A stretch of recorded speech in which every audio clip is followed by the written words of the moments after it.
അഖിൽമാരാറിനെതിരെ ശോഭ Vishwanath case കൊടുത്തിട്ടുണ്ട്. ഏതിനാണ് എന്നൊന്നും അഖിൽമാരാറിന് പോലും അറിയില്ല.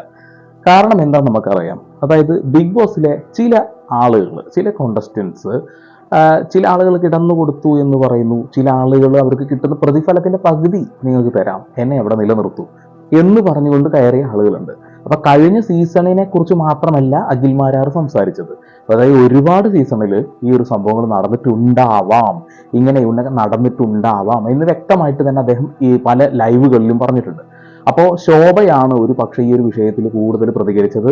പിന്നെ നാദിറയും പ്രതികരിച്ചു. അപ്പൊ നാദിറയുടെ ഒരു കാര്യം വെച്ചിട്ടുണ്ടെങ്കിൽ നമ്മൾ ആദ്യം തന്നെ പറഞ്ഞിട്ടുണ്ടത്, അതായത് ബിഗ് ബോസിൽ വരുന്ന കാര്യങ്ങൾ അവർക്കതിന് മുന്നേ തന്നെ കിട്ടുന്നു. മറ്റുള്ള ആളുകൾക്ക് കിട്ടാത്ത കുറെ സാധനങ്ങൾ, കുറെ ഇൻഫർമേഷൻസ് അവർ കിട്ടുന്നു. ഇപ്പൊ ഇന്നലെ ഒരു കാറ് ആ വീട്ടിലേക്ക് ഒരു പ്രൊമോ വീഡിയോ ആയിട്ട് വന്നിട്ടുണ്ട്. ആ ഒരു കാറിൽ ആരാണ് എന്ന് പോലും നാദിറ മുൻകൂട്ടി പറയുന്നുണ്ട്. അത് അതുപോലെ തന്നെ ശരിയാവാറുമുണ്ട് എന്ന് നമുക്കറിയാം. ഓക്കെ, അപ്പോൾ ശോഭ എന്തിനാകാം അഖിൽമാരാർക്കെതിരെ ഒരു കേസ് കൊടുത്തത്? എന്തായാലും അഖിൽമാരാർ ഒരു പോസ്റ്റ് ഇട്ടിട്ടുണ്ട്, അതൊന്ന് കാണാം. ഞാൻ ഈ പോസ്റ്റ് ചെയ്യുന്നത് എനിക്ക് ഇന്ന് ലഭിച്ച പോലീസിന്റെ നോട്ടീസാണ്. പരാതിക്കാരി ശോഭ വിശ്വനാഥ്.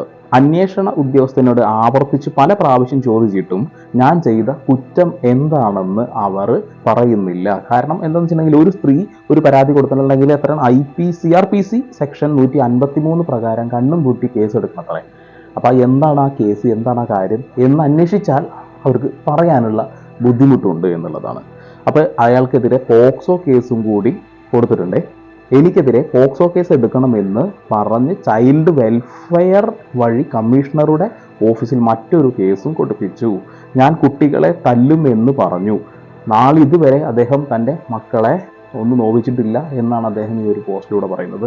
പക്ഷെ ശോഭയ്ക്കെതിരെ ഒരു ഗുരുതര ആരോപണം മുന്നേ വന്നിട്ടുണ്ട്. അഖിൽമാരാർ പറഞ്ഞൊരു കാര്യം ഒരാളുടെയും പേരെടുത്ത് പറഞ്ഞിട്ടല്ല പറഞ്ഞു. പക്ഷെ ശോഭയ്ക്ക് അത് കൊള്ളുന്നുവെങ്കിൽ അത് ശരിക്കും പറയണമെന്നുണ്ടെങ്കിൽ അവരുടെ മാത്രം പ്രശ്നമാണത്, അല്ലാതെ അവർ ചെയ്തതാണോ നമുക്കറിയില്ലല്ലോ. അപ്പോൾ ശോഭ വേറൊരു കേസും കൂടി ശോഭയ്ക്ക് വന്നിട്ടുണ്ട്. അതായത് ഇവര് കുട്ടികളെ ചൂഷണം ചെയ്യുന്നത് വായിച്ചുതരാം. ശോഭക്കെതിരെ ധന്യരാമൻ വളരെ ഗുരുതരമായ ചാരിറ്റി തട്ടിപ്പ് എന്ന ആരോപണം നേരത്തെ ഉന്നയിച്ചിരുന്നു. അതും ശോഭയുടെ പേരും ഫോട്ടോയും വെച്ച്. അതിനെതിരെ ഒരക്ഷരം മിണ്ടാൻ ഇവർക്ക് കഴിഞ്ഞില്ല. കാരണം ധന്യരാമന്റെ കയ്യിൽ തെളിവുണ്ട് എന്നതാകാം കാരണം. അതുകൊണ്ട് കുട്ടികളുടെ പേരിൽ ചാരിറ്റി തട്ടിപ്പ്, പാവങ്ങളുടെ പേരിൽ ബിസിനസ്, ഇങ്ങനെയൊക്കെ ജീവിക്കുന്ന പലരും നമുക്കിടയിലുണ്ട്. ശോഭ അങ്ങനെ ചെയ്യില്ല എന്നാണ് എൻ്റെ വിശ്വാസം. പക്ഷെ ധന്യരാമൻ പറഞ്ഞപ്പോൾ എന്തുകൊണ്ട് പ്രതികരിച്ചില്ല എന്ന് നിങ്ങൾ ആലോചിക്കണം.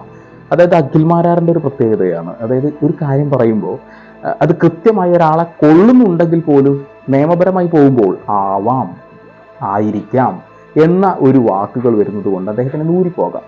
അപ്പൊ നിങ്ങൾ വിചാരിക്കേണ്ടാവും എന്ത് ഈ വീഡിയോൻ്റെ ഇടയിൽ ഇങ്ങനെ ഒരു സാധനം ഇട്ടിരിക്കുന്നത്? കൺസ്ട്രക്ഷൻ മേഖലയിൽ ഒരു ഇതിനു വേണ്ടി ഇടുന്നതാണ്, സുരക്ഷയ്ക്ക് വേണ്ടിയിട്ട്.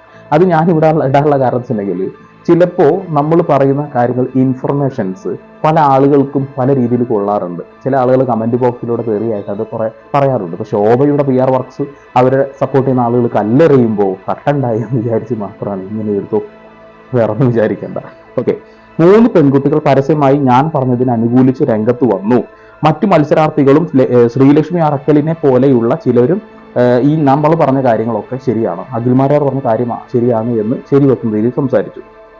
ഒരമ്മ തൻ്റെ മകൾക്കുണ്ടായ അനുഭവം എന്നോട് പറഞ്ഞതും മറ്റൊരു മത്സരാർത്ഥിയുടെ സുഹൃത്തിനുണ്ടായ പ്രശ്നം ഞാൻ ശോഭയ്ക്ക് അയച്ചു കൊടുത്തു. വിഷയത്തിൽ നിനക്ക് ഇടപെടാൻ കഴിയുമോ എന്ന് ചോദിച്ചു. ഒരക്ഷരം അതിനെതിരെ പ്രതികരിക്കാത്ത ഇവർ എന്നോടുള്ള വിരോധം കൊണ്ടും കപ്പ് കിട്ടാത്ത ദേഷ്യം കൊണ്ടും 4ാം സ്ഥാനത്ത് തള്ളപ്പെട്ട യാഥാർത്ഥ്യം തിരിച്ചറിയാതെ അവൾക്ക് അവകാശപ്പെട്ടത് ഞാൻ തട്ടിയെടുത്തു എന്ന് പകയാണ് കൊണ്ടു നടക്കുന്നത്. അതായത് അഖിൽമാരാറിനോട് ഈ പറയുന്ന ശോഭയ്ക്ക് സീസൺ 5 പകയുണ്ടായിരുന്നു എന്നുള്ള കാര്യം നമുക്ക് വ്യക്തമായിട്ട് അറിയാം. അത് പല രീതിയിൽ അവർ പ്രകടിപ്പിച്ചിട്ടുണ്ട്. പക്ഷേ ഒരു കപ്പടിക്കാൻ മാത്രമുള്ള പക്വതയും അതിനുള്ള കഴിവും ശോഭയ്ക്കില്ലായിരുന്നു. പക്ഷെ എങ്ങനെയാണ് അവർ ആ ഒരു 5 സ്ഥാനങ്ങളിൽ ആ സ്ഥാനം അലങ്കരിച്ചത് എന്ന് ഇപ്പോൾ സംശയത്തിന് നിഴലിൽ നിൽക്കേണ്ട കാര്യമില്ല, നമുക്കത് കൃത്യമായി എന്നുള്ളതാണ്.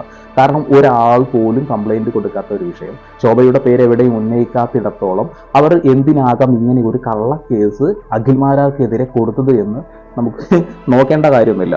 ഇതല്ല, ഇതിനപ്പുറവും നാളെ എനിക്കെതിരെ ഇവർ ചെയ്യും. നിങ്ങൾ അറിഞ്ഞിരിക്കാൻ ഈ പോസ്റ്റ് ചെയ്യുന്നു. ഇവരെ പോലെയുള്ളവരുടെ ഇത്തരം പ്രവൃത്തി കാരണം നാളെയിൽ അർഹത ഉള്ള നീതി ലഭിക്കേണ്ട സ്ത്രീകളെ പോലും ജനം സംശയത്തോടെ കാണും. സ്ത്രീയും പുരുഷനും തുല്യരാണ്, പക്ഷേ സ്ത്രീ എന്ത് പറഞ്ഞാലും ഞങ്ങൾ കേസ് എടുക്കൂ എന്ന് പറയുന്ന രീതിയിലേക്ക്. ഇപ്പോൾ നിങ്ങൾ കാണുന്ന 2 ഫോട്ടോസ് അവരുടെ ഒരു കേസാണ്. പക്ഷെ എന്താണ് അവർ അതിൽ പരാമർശിച്ചിട്ടുള്ളതെന്നൊന്നും മനസ്സിലാവുന്നില്ല. കാരണം എന്തൊക്കെയോ വെച്ച് പിടിപ്പിച്ച് കേസ് കൊടുക്കുക. അപ്പോൾ നമ്മളിവിടെ മനസ്സിലാക്കേണ്ട ഒരു കാര്യം വെച്ചിട്ടുണ്ടെങ്കിൽ, ഇപ്പോൾ ബിഗ് ബോസിൽ പല കോണ്ടസ്റ്റൻസും ഒരു പ്രത്യേക ഒരു സംശയത്തിന് നിഴലിൽ തന്നെയാണ് പോകുന്നത്. അപ്പോൾ അഖിൽമാരാർ പറഞ്ഞത് ഈ ഒരു സീസണിലും കഴിഞ്ഞ സീസണിലൊക്കെ ഉണ്ടായിരിക്കുന്ന കാര്യങ്ങളെക്കുറിച്ചും അതിൽ കുറേ ആളുകൾ ഇതിൽ ഓഡിഷന് വന്ന അവർക്കുണ്ടായ അനുഭവങ്ങളെക്കുറിച്ചൊക്കെയാണ് പറഞ്ഞിട്ടുള്ളത്. ചില കോണ്ടസ്റ്റൻസ് ഒക്കെ അത് നേരിട്ടിട്ട് ഒന്നുമില്ല, ഓഡിഷനൊന്നുമില്ല, നേരിട്ട് വാ മക്കളെ എന്ന് വിളിച്ച് കയറ്റുന്നുണ്ട് എന്നും പറയുന്നു. അപ്പോൾ എല്ലാം സംശയത്തിന് മേളിൽ തന്നെയാണ്. ഇപ്പോൾ ശോഭ എന്തുകൊണ്ട് അഖിൽമാരാർക്കെതിരെ ഒരു കേസ് കൊടുത്തു എന്ന് ഈ ഒരു പകല് പോലെ നിങ്ങൾക്ക് വ്യക്തമായിട്ട് മനസ്സിലായിട്ടുണ്ടാകാനുള്ള സാധ്യതയുണ്ട്. ഒരിക്കലും അഖിൽമാരാർ ഒരു കോണ്ടസ്റ്റൻസിൻ്റെ പേര് പോലും തുറന്നു പറഞ്ഞിട്ടില്ല. അപ്പോൾ സംശയത്തിന് മേളിൽ നിൽക്കുന്ന ആളുകളുടെ എണ്ണം അത് ഊട്ടി ഉറക്കുന്ന തരത്തിലേക്ക് ശോഭയുടെ വാക്കുകളൊക്കെ പോകുന്നു എന്നുള്ളതാണ്.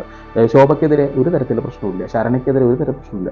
അവർ അത് അന്വേഷിക്കും, അല്ലെങ്കിൽ തെളിവ് പുറത്തുവിടട്ടെ, അങ്ങനെയൊക്കെ പറയുന്നു ഒഴിവാകുന്നല്ലാതെ ശോഭ കൊടുത്ത പോലെ ഒരു കേസുമായിട്ട് വരുമ്പോൾ കാര്യം പറയണമെന്നുണ്ടെങ്കിൽ ഒരു പക്ഷേ വീണ്ടും നെഗറ്റീവ് ഇമ്പാക്റ്റ്, വലിയൊരു ഇമ്പാക്റ്റ് അതുണ്ടാക്കി നാളെ വീണ്ടും ശ്രദ്ധിക്കപ്പെടാനാവാം. കാരണം ഈ സീസൺ 6 എൻഡിലേക്ക് എത്താൻ നേരത്താണ് ഇങ്ങനെ ഒരു കേസുമായി വരുന്നത്. അപ്പോൾ ആളുകൾ ശ്രദ്ധ മുഴുവൻ ഇങ്ങോട്ട് വരും. ശരിക്കും പറഞ്ഞാൽ ഗബ്രിയും ജാസ്മിനും ഉള്ളതുകൊണ്ട് മാത്രമാണ് സീസൺ 6 ഭയങ്കര ശ്രദ്ധ കിട്ടിയത്. പിന്നെ ഒരിക്കലും സിജോയെ റോക്കി തല്ലിയത് അത് ഒഴിച്ചു നിർത്തിയ ബാക്കിയൊന്നും ബിഗ് ബോസിനെ ഉയർത്തി നിർത്തുന്ന തരത്തിലേക്കല്ലായിരുന്നു. പക്ഷെ അഖിൽമാരാറിൻ്റെ സീസണിൽ അത് കൃത്യമായി ഓരോ എപ്പിസോഡും ഭയങ്കര രസമായിരുന്നു, ആളുകൾ ചർച്ച ചെയ്തിരുന്നു. പക്ഷേ ഈ ഒരു സീസൺ പക്ക വെള്ളത്തിലിട്ട വളി പോലെ, കുമിള പോലും ചിലപ്പോൾ കാണുന്നില്ല എന്നുള്ളൊരവസ്ഥയിലേക്ക് പോയിട്ടുണ്ട് എന്നുള്ളതാണ്. ഓക്കെ, അപ്പോൾ ഈ ഒരു കേസുമായി ബന്ധപ്പെട്ട് ശോഭ എന്തെങ്കിലും പറയും, അല്ലെങ്കിൽ അഖിൽമാരാർ തന്നെ ഒരു ലൈവിൽ വരും. അതുകൊണ്ട് ആ ഒരു സമയത്ത് നമുക്ക് പ്രതികരിക്കാം.